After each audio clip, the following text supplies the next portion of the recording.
The Lord is my shepherd. I shall not want. I shall not want. That's resting in God. I shall not want. What? You fill in the blank. There's a lot of things that we want. A lot.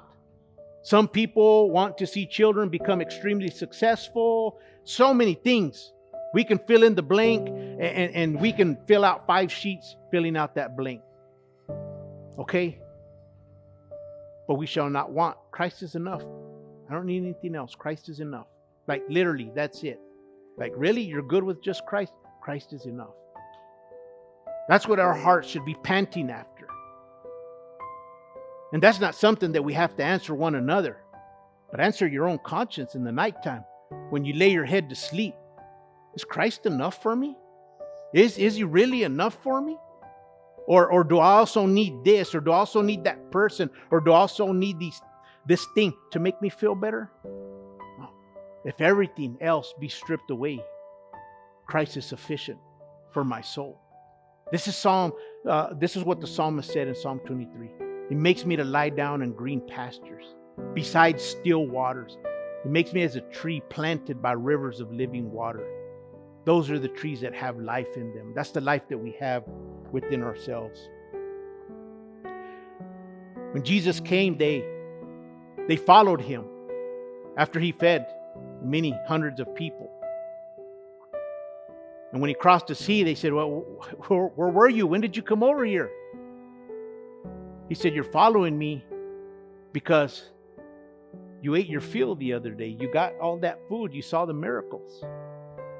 But they didn't recognize Him for who He was. He said, I'm the true bread that comes down from heaven. It's no different today. Because there's a lot of people who recognize Christ for what He can do.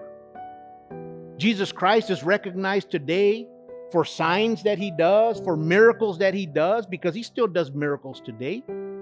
But they recognize Him for that, for the wonders that He does.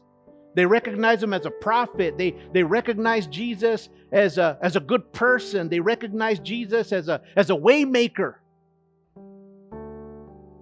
They recognize Jesus as a healer. They don't have a problem with any of that, whether it's certain churches or ministries or people or ideologies, but they always stop short of recognizing Jesus' deity. He is God. And when that is demonstrated, no, Christ isn't just a healer. He's not just a way maker. He's not just a provider. He is God. People stop short of that and say, okay, that's enough. I don't want to hear more of that. Why? Because when we recognize that He's God, we have to bow our hearts to Him. And it's only the person who knows Him and understands Him that will do that. The person who says, I don't want to hear no more, they don't know God yet. Or they're misunderstood. They've been led in error. But we have to recognize Christ for His deity, because it says in John 2 that many people followed Him. But Christ, knowing the hearts of all men, He did not commit Himself to them. Why? Because He didn't need glory from a regular man.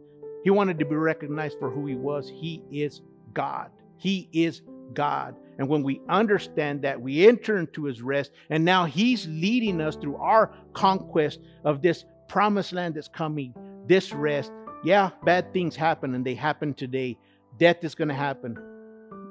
It's because of sin. It's not because God's a mean God. It's not because He's just like, why would He do that? He's unloving. No, it's because He is a just God, and because sin happened, this has to play itself out. God could snap His finger and take everything away and make it better. But that's not God's plan. God's plan is written, and we are to follow it. And that's the beauty of us. That's what keeps us close to Him. That's what adversity does in our life. That's what difficulties do. And when you see it like that, you say, that's actually a beautiful thing.